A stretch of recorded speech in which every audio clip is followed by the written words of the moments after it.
और मेरे को ऐसा भी लगता है कि इन सारी कहानियों में सिर्फ एक ही चीज़ कॉमन है कि हिंदू और मुस्लिम सब साथ में जिएं, साथ में रहें, और जो भी स्पिरिचुअलिटी है उसको सिंपल रखना, और जो हमारा कास्ट सिस्टम है वो शायद उसके अगेंस्ट भी थे।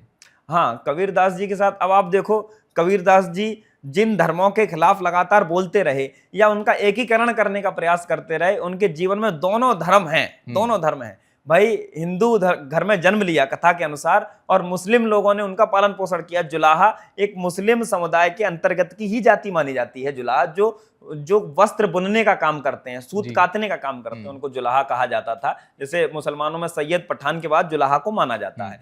3 जातीय वर्गीकृत उन लोग करते हैं वो लोग, तो उनमें जुलाहा को माना जाता है। उसी समुदाय में कबीरदास जी, उनके पालन पोषण हुआ, तो कबीरदास जी जुलाहा स्वयं को कहते हैं। इन दोनों मतों में उनकी कोई बहुत ज्यादा ऐसी आस्था नहीं है कि तुम दोनों लोग बहुत महान हो, ना मुसलमानों को बता रहा ना हिंदुओं को, दोनों को डांट रहे हैं पितु। जहां जहां उन्हें लगता है वहां वहां डांट लगाते हैं, और कहते हैं कि कबीरा खड़ा बाजार में लिए लुकाटी हाथ, जो घर जा रहे आपनों से हो कबीर के साथ। यानी मैं तो अपना घर जला के यहाँ खड़ा हूं और लाठी लेके खड़ा हूं और सबको डांटूंगा, और उसके बाद जो अपना घर जलाने के लिए हो वही यहाँ आए हमारे साथ, वही खड़ा हो जो अपनी बर्बादी करना चाह रहा हो, है ना। जो तो वो कबीर जो है फक्कड़ स्वभाव को जीते थे। जो फकीर आदमी, फक्कड़ आदमी ही किसी भी व्यक्ति को डांट सकता है, किसी व्यक्ति को कह सकता है कि तुम ये गलत कर रहे हो। इसीलिए कबीरदास जी ने कहा कि पोथी पढ़ पढ़ जग मुआ, पंडित भया ना कोई, और ढाई आखर प्रेम का पढ़े सो पंडित हुई। यानी ये जो शास्त्र पढ़ के क्या मिलेगा तुमको, बस प्रेम का ज्ञान ले लो, तो फिर उसके बाद तुम पंडित हो जाओगे, ज्ञानी हो जाओगे। यही बात उन्होंने मुसलमानों के लिए कहा कि कांकड़ पाथर जोड़ के मस्जिद लई बनाए, और ताचड़ मुल्ला बाग दे, क्या बहरा हुआ खुदा है तुम्हारा ईश्वर बहरा है क्या कि ऊपर चढ़ के लाउड स्पीकर पे चिल्लाते हो। तो ये बात उन्होंने मुसलमानों के लिए कही। अब आप समझो, आज इस बात को अगर कह दे कोई व्यक्ति तो उसके साथ क्या हश्र हो सकता है। उस समय भी धर्म को लेकर इतनी ज्यादा संवेदनाएं लोगों की थी, हिंदुओं में भी मुसलमानों में भी। दोनों धर्म उस समय और ज्यादा उग्र थे। हिंदू धर्म जो उस समय सिद्धों से, जैनों से, बौद्धों से, इन सब से निकल के आ रहा था। भाई बौद्धों का, जैनों का प्रभाव खत्म हुआ और हिंदू धर्म अपने आवेग में उस समय आ रहा था। उसी समय मुसलमान धर्म जो विश्व भर में अपने आप को प्रसार कर रहा था, इस्लाम धर्म, वो भी उस समय पूरे आवेग के साथ है। जब दोनों धर्म बहुत आवेग और बहुत संवेदनाओं के साथ हैं, ऐसे समय में कबीरदास जी दोनों धर्मों के खिलाफ लगातार बोल रहे हैं। उनके अंदर जो पाखंड है उस पर बोल रहे हैं। धर्म की सही नीतियों पे उन्होंने बोला, उन्होंने बोला कि ये पाखंड कर रहे, ये पाखंड मत करो, अपने ईश्वर को जानो। दशरथ सुत तिय लोग बखाना, तीनों लोग यानी सब लोग दशरथ सुत की बात कर रहे हैं, पर राम नाम का मर्म है आना।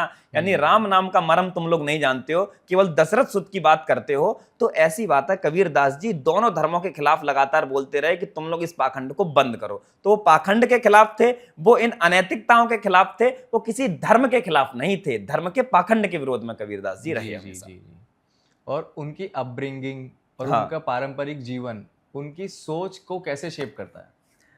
अपब्रिंगिंग, जैसे हम लोग कहें कि जो कथा उनके साथ शुरुआत से जुड़ी कि वो एक ब्राह्मण परिवार में जन्म लेकर, ब्राह्मण विधवा स्त्री के यहाँ जन्म लेकर, और उसके बाद एक मुस्लिम परिवार जुलाहा परिवार ने उनका पालन पोषण किया। रामानंद जी से जुड़ी हुई कथा है। तो रामानंद जी उनके जीवन में प्रारंभ से आ जाते हैं, बचपन से ही, भाई शिशु काल से रामानंद जी आ रहे हैं। तो लोगों ने कहा उनको कि रामानंद जी से ही तुमको गुरु दक्षिणा लेनी चाहिए, रामानंद जी को ही गुरु अपना मानना चाहिए।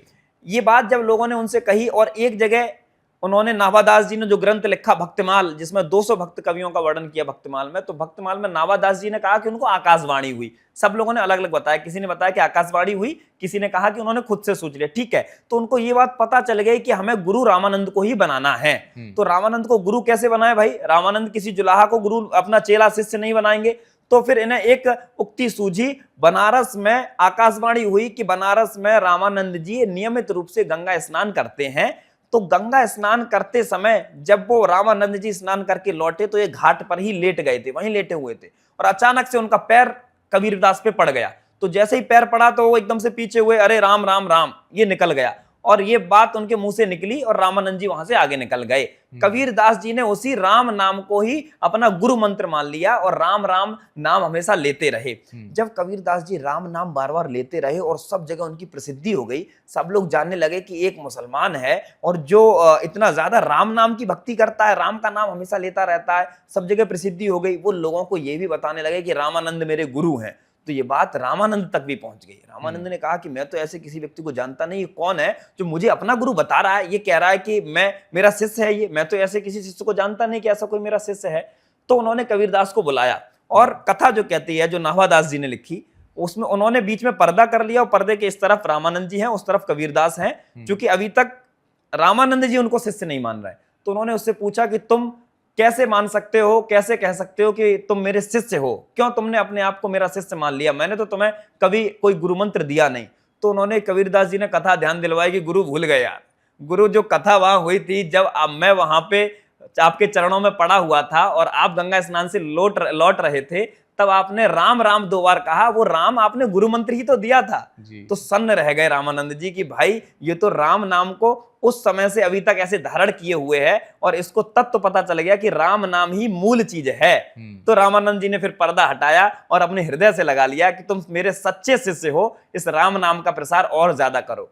विडंबना क्या है, अब आप देखें चमत्कार क्या है। चमत्कार यह है कि रामानंद जी वैष्णव भक्ति के सगुण भक्ति धारा के पारंपरिक आचार्य हैं। सगुण भक्ति धारा यानी राम और कृष्ण को मानने वाले, जो रामकृष्ण अवतार जिनका हुआ उनको मानने वाले रामानंद जी हैं। लेकिन कबीरदास जी निर्गुण हैं। कबीरदास जी अवतारी राम को नहीं मानते, कबीरदास जी अवतारी कृष्ण को नहीं मानते कि कोई राम हुए थे जिन्होंने रावण को मारा था, ऐसे राम को कबीरदास जी नहीं मानते।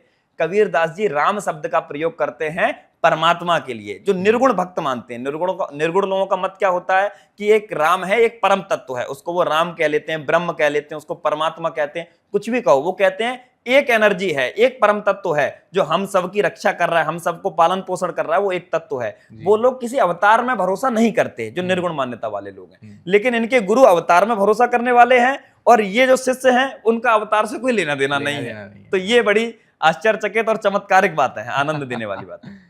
अगर हम उस समय की बात करें तो कबीरदास जी ने सोसाइटी के किस सिस्टम को चैलेंज किया?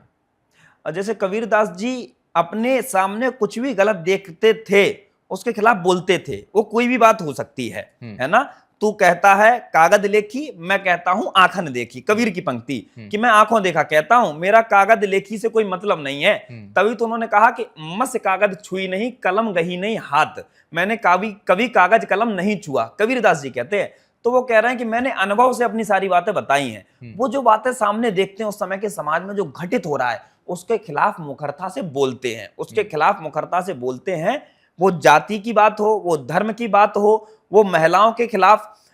अब महिलाओं के बारे में उनका जो रवैया है, जो उनका कहना है, वो और अटपटा है, अचंभित करने वाला है। उस पर बड़ी बहस है कि कबीरदास जी नारी को नरक का द्वार बताते हैं, तो इसको लेकर अलग बहस है। वो एक अलग विषय है, उस पर हम लोग नारी के विषय पे भी चर्चा करेंगे। लेकिन जब आप ये पूछ रहे हो कि कबीर ने किस पर ज्यादा कहा, तो उन्होंने धर्म पर ही ज्यादा आक्षेप किया है। हालांकि आक्षेप उन्होंने पंडितों पर पर्याप्त किया, आक्षेप उन्होंने जातीयता पर भी किया, आक्षेप उन्होंने हर उस कुरीति पे किया जो उस समय समाज में विद्यमान थी। यानी जो जगत माया का संसार है इस पे भी समझाने का प्रयास किया। ये सब नश्वर संसार है ये भी लगातार बताते रहे और हमेशा ब्रह्म की उपासना करो, उस राम की उपासना करो, इस संबंध में भी लोगों को प्रेरित करते रहे सदैव से। वो प्रयास भी वो कर रहे थे, लोगों का भ्रम दूर करने का प्रयास कर रहे थे, लोगों को अंतिम सत्य उद्घाटित करने का प्रयास कर रहे थे। ये सारे प्रयास भी उन्होंने करे। लेकिन उनका जो सर्वाधिक मुखर प्रयास है वो धर्म में जो पाखंड बना हुआ है, उस समय भी था, आज भी है, दुर्भाग्य से आज भी वो पाखंड है। उस पाखंड के खिलाफ उनका प्रयास था, उस पाखंड के खिलाफ उनका मिशन था।